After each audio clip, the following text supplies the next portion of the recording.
Hello, good afternoon. Hola, buenas tardes a todos. Thanks for being here today.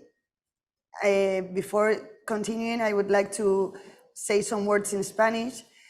Para aquellos que no entiendan bien el inglés, hay una opción disponible en la pantalla para habilitar la traducción simultánea, ¿de acuerdo? Así que a partir de ahora, el resto de la entrevista, de la rueda de prensa, se hará toda en inglés. As the spokesperson from Sepa, I would like to begin by thanking all of you for your presence today. And I will start by asking Doctors Herrera, Graziani, and Soha Datani, and before her, I will ask Ian Chappell, who's not with us, but he's connected online. And at the end of the session, if we have the time, we will have some time for you to ask the questions you might eventually want to ask. And if not, the team from communication will ask you whatever you need to know. And before starting, I will start by explaining a little bit about this project this initiative that we are developing today, and where it comes from, and which are our main objectives. And Kenview and Sepa are building an alliance that aims to create a synergy that will benefit patients ultimately. And the goal is to enhance the delivery of relevant scientific concepts and information regarding the prevention of periodontal diseases to dental health professionals. In the development of this initiative, we have worked with the aim of putting science at the service of dentistry, especially at the service of prevention. And our idea is to create educational content and materials that assist dental professionals in understanding the true added value of using antiseptics in the prevention and management of periodontal diseases at different stages of periodontal health and disease. I believe it is necessary to disseminate simplified and clarified scientific information that already exists and is available in the scientific literature, but that at least I feel that we can make more accessible and digestible to grassroots practitioners through the content intended to be generated after this session.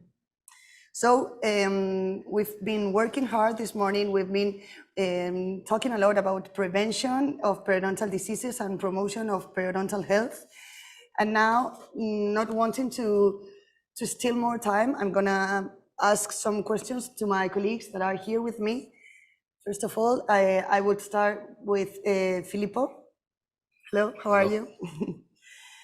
We've been talking about antiseptics this morning, and the first question that I have is if you think that these antiseptics, do you think they can aid in the prevention and treatment of gingivitis? Well, surely they can, and but I think we need to be very blunt here. The vast majority of the literature is actually assessing gingival inflammation more than gingivitis, especially since now we can clearly define what a gingivitis case is. So we can extrapolate the knowledge that we have on fluctuation of gingival inflammation as to the proper prevention and treatment of gingivitis. But what it is clear to me is that everything that is attacking and in dealing with plaque accumulation in an effective manner can actually translate in reduction of gingival inflammation. Recently, our group published a trial focusing, in fact, on gingivitis resolution, so curing gingivitis. And it was clear, for example, that the key point of the gingivitis resolution is based on continuous motivation, so access to dental care, and surely performance of plaque control. So although we don't have direct data on antiseptics and gingivitis resolution, I'm quite confident in saying that the reduction of gingival inflammation that you can achieve through the adjunctive usage of an antiseptics can definitely benefit in the treatment of gingivitis. And particularly in the elderly population, where dexterity is likely to become more of an issue, do you think there's an additional advantage, for example, in the use of these kind of products in them, or do you see a specific benefit in the use of antiseptics in specific populations? Well, thank you. These are very important questions because it's highlighting one of the, I think, main point that came out this morning and should get out from any possible meeting, which is the understanding of which are the clinical situation in which giving antiseptics. In fact, the guidelines of treatment released from the European Federation of Periodontology clearly stated that there are some cases that might benefit from antiseptics usage. And the lack of dexterity is fundamental. And every time that we can compensate for an efficacious mechanical plaque control, surely the application of antiseptics is fundamental. I would say even more that perhaps mouthwashes in this particular scenario are the ones that should be or can be suggested because they reach any possible surface, and this is why they are so efficacious in some occasions, in some situations such as this one. Okay, now moving to David. That you were very much involved in the design and the final clinical recommendations of the clinical practice guideline. Do you know, how do you think that, because in the guideline it's clear that there's a point in the use of these antiseptics, but how could we translate that message to healthcare professionals to help them implement these outputs? Well, thank you, Paula. Yes, that's a very important question, but first, let me explain that the clinical practice guidelines that has been developed by the European Federation of Periodontology has been, when we are referring to the first guideline, translated to many different languages, to German, Italian, Spanish, Norwegian, Georgian, Polish, and has been adapted by different countries all around the world, from Argentina to Taiwan, and including most of the European countries. So in that guideline, there are specific recommendations about the use of mouthwashes and antiseptics in general for supportive periodontal care, meaning those patients who suffer periodontitis and has been already treated. So when the treatment finishes, you want to keep them healthy in the long term. So for that, you may need antiseptics. And there's a recommendation that these antiseptics may be considered in those patients in which you still have some level of gingival inflammation, usually over 10%.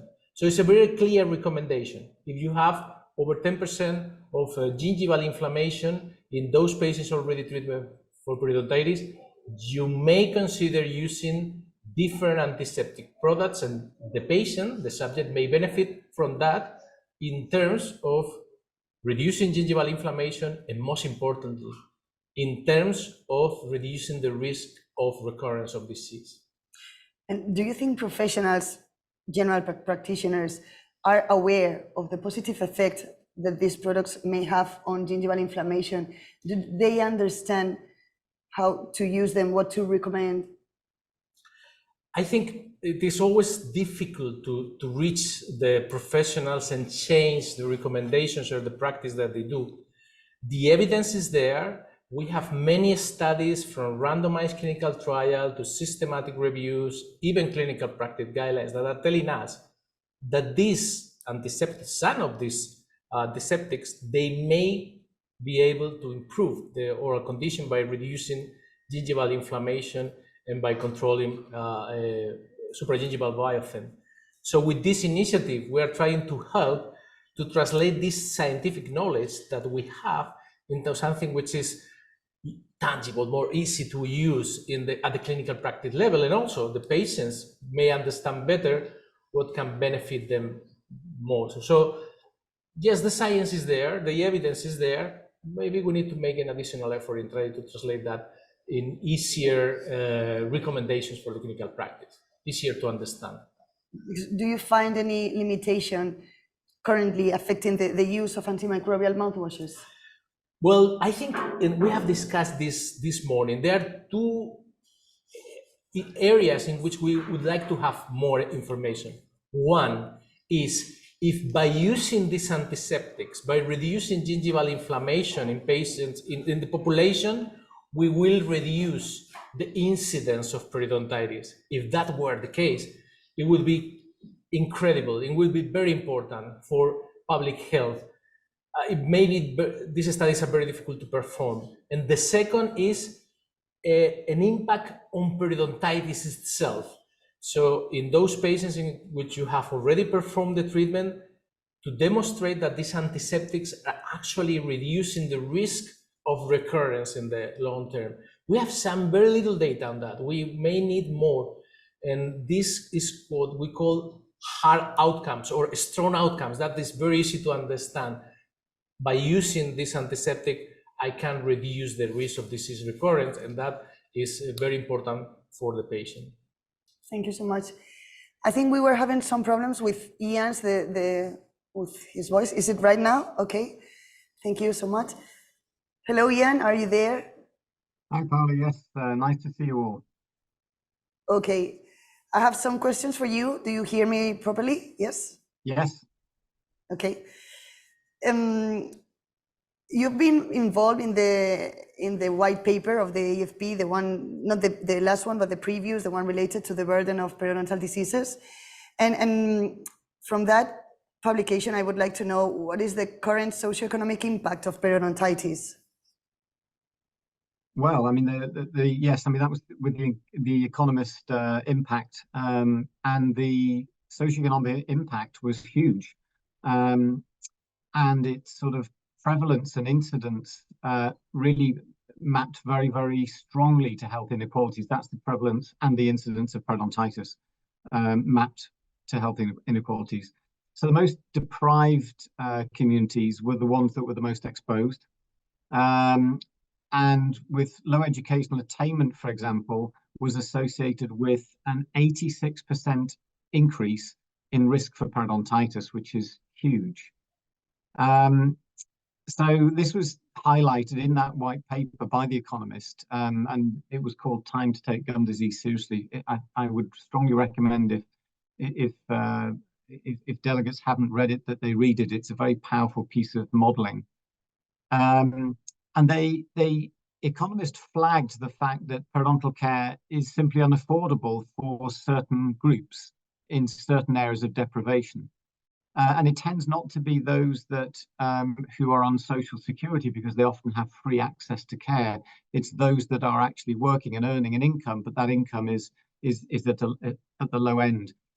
And then we also have issues with different countries across the world. So there are 4 million oral health care providers globally, of whom about 2.5 million are dentists, but 80% of those dentists work in high income or upper middle income countries, with only 1.4% estimated to work in low income countries. So within countries, we have huge disparities in terms of disease prevalence, but also across the world and across different countries.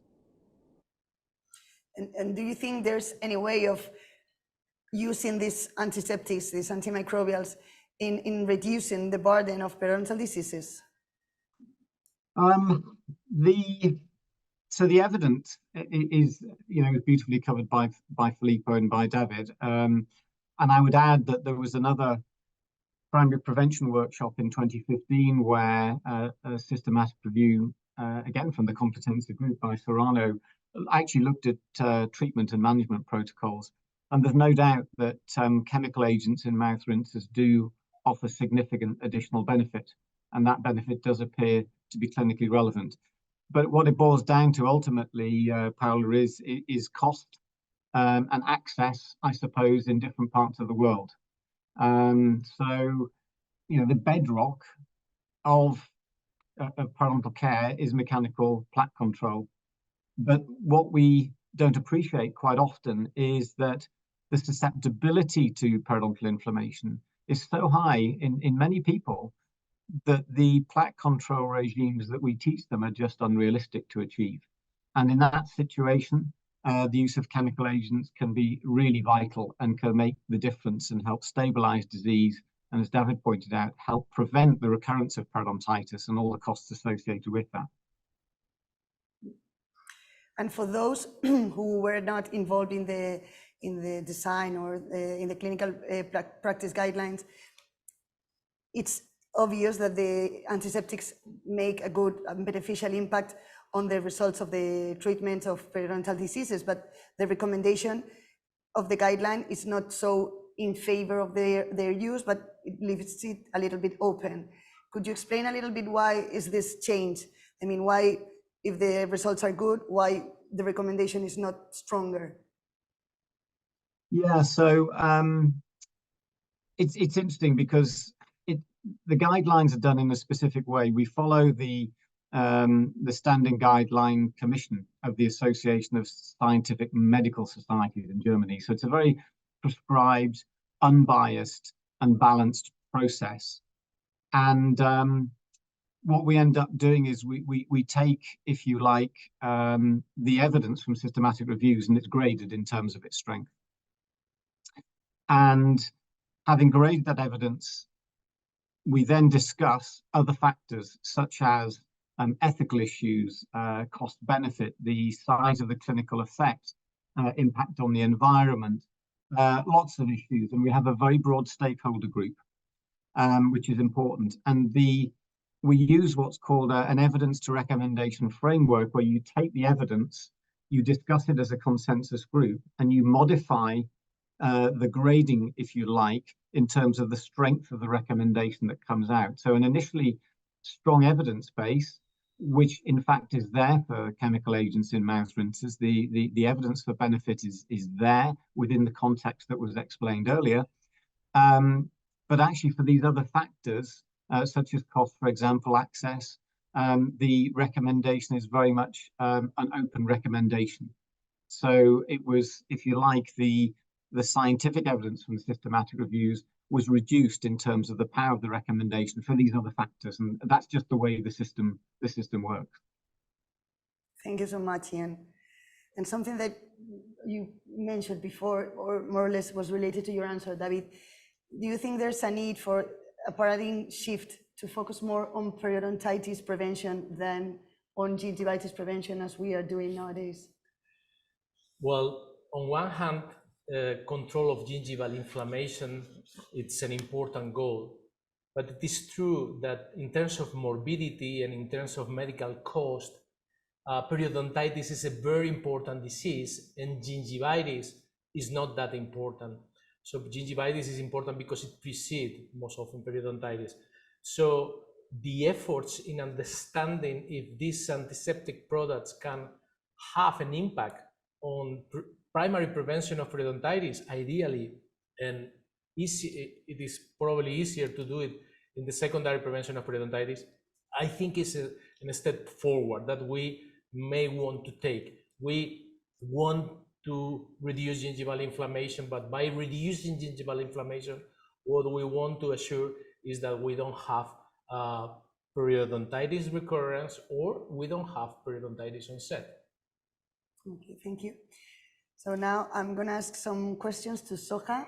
Hello, Soha, how are you? Hello, Paula. From Kenview. Regarding this meeting that we've been having today, why is it necessary to bring experts together to update the role of mouthwashes in preventing and treating periodontal diseases? So we're thrilled that Sepa and Listerine have been able to work together to form this global strategic alliance, Principles in Oral Health, so that we can actually address and support periodontal health. Bringing together this illustrious group of experts today, we've had tremendous debate and discourse around the scientific guidelines, the clinical practice guidelines, as well as our own clinical research and clinical experiences. And that's all invaluable as we move towards our goal, which is ultimately periodontal health. So what do you ambition with this partnership that Sepa and Listerine are building? So Sepa has immense experience working with global experts to create scientific discourse. So we're very fortunate to work with Sepa today and all of the experts on this program, Principles in Oral Health. And I see this alliance as being really important so that we can actually engage, empower, and educate grassroots oral healthcare professionals so that they feel optimally supported to actually work with their patients in order to help them firstly achieve periodontal health, but then also maintain it, which is what we know is so important. Do you think we can reach the general public? Of course. I mean, the first step of this is for us to engage based on the evidence-based science with the oral healthcare professionals, who will, in the first instance, be able to educate their patients. But we also, and we discussed this morning, there are a vast majority of patients that sadly are not currently accessing dental healthcare professionals or don't have access or the means to reach them. So one of the outputs of this alliance would be to understand how we can get simple, digestible messages to them in order that they can help improve their oral health. And in that line, I don't know whether the two of you could answer, if you think you could give a statement on when to use antiseptics, what to choose among all that is available in the market, what patients to use them. For example, you, Filippo? Well, basically, you're asking me everything. Yep, yes, to give me the conclusions, yeah. Well, surely there are some patients that have, there are some local issues for whom I might consider to give antibiotics. So inaccessibility to effective plaque control, for example, overcrowding or overhangs or prosthetic restorations. These are surely some moments in which I would consider to give antibiotics. The presence of implants, especially implants in people that have been also affected, that are affected by periodontitis, is something that perhaps I might consider some period in and out with antiseptics. And therefore, we mentioned before the question of frailty, people with lack of dexterity, some pathological systemic conditions which might affect even the motility of the arms and the hands. And then personally, one of the points that as a clinician I found always very relevant are relapses of gingival inflammation. So all the times that I see gingival inflammation that is skyrocketing above 10% or so, especially in periodontal supportive treatment, as Professor Herrera mentioned, these are surely patients to which I would consider providing with mouth rinsing. Let alone the fact, and I think this is also very important, that I would value mechanical plaque control first as the main goal. But as Professor Chappell was saying, when we are talking about the population at large and not the patient, surely antiseptics have even a further contribution, because we cannot contribute in supporting people in having an effective mechanical plaque control in the population at large. So I think there is a huge area that needs to be explored in terms of public health issues and antiseptics in this regard. Okay. I don't know if you would like to complete the answer. Yes, Paula, I agree with Professor Graziani. So what we have from the evidence is that antiseptic products will help us to reduce plaque and gingival inflammation. And this could happen in most of the persons. So they will potentially benefit everybody. However, what we do is we try to identify which persons will benefit the most, in which patients the influence or the impact of the use of these products is crucial. And we have identified, for example, as we have said before, the persons already treated of periodontitis in what we call supportive periodontal care, which is an effort made to avoid recurrence of disease. If it, beside that indication, already Professor Graziani mentioned some conditions or some situations in which you need to add something else. He mostly mentioned local factors. Systemic factors are also important. There are people with compromise in their immune system, and this compromise will increase the risk of suffering oral diseases, but also increase the risk of oral bacteria to move around the body of this person. So using antiseptics, reducing the number of bacteria in the mouth and improving the oral health condition may reduce this systemic risk. So there's a number of situations in which the antiseptics can be a very good option. There are also some situations in which we may be very cautious, like in the children or in in pregnant women, or maybe in smokers, or in those patient categories, maybe we need to do some additional considerations. But overall, my message is that antiseptics may benefit any person. And then we need to decide if we really want to make it is important to have the patient using those products. Okay. Do we have time for some extra questions?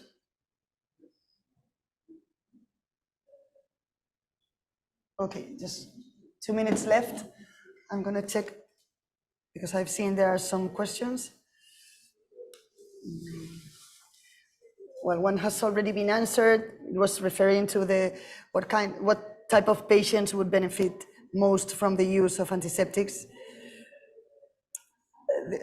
I think this one goes for you, David. Is how do you weigh up the effects of antiseptics on the healthy microbiome and microbiological balance and the risk of resistance developing? Well, that is a very interesting question. It has been assessed. For the scientific evaluation of antiseptics, you need to run studies with at least 6 months of duration, in which you assess safety, both from the adverse events, but also microbiological safety. So most of these antiseptics has demonstrated that the impact on the microbiome, oral microbiome, subgingival microbiome, is limited. It's associated with improvements in the gingival inflammation, but they do not make a huge impact in terms of, for example, overgrowth of bad bugs that may increase the risk of suffering diseases. There's some studies suggesting that maybe a cross risk of increasing antibiotic resistance with the use of chlorhexidine, but the evidence there is limited. I would say it's initial, so that concern for the time being cannot be considered as relevant. I don't know if in the future we will have more data and we'll have more concerns on that issue. Okay, somebody was asking how have we planned to, from this session on, to spread these messages that we have been working on this morning. And we have been designing also a media campaign, and everything will be disseminated through conferences and lectures and participation in different congresses. You'll see there's also a website that it's being prepared, so everything will come step by step. And nothing else. I think it's been a very nice morning here today with you, talking about prevention and putting health in the main point, so as to ensure life insurance and quality of life for all of our patients. Thanks to all of you and all of you for being there, attending this press conference. Thank you very much.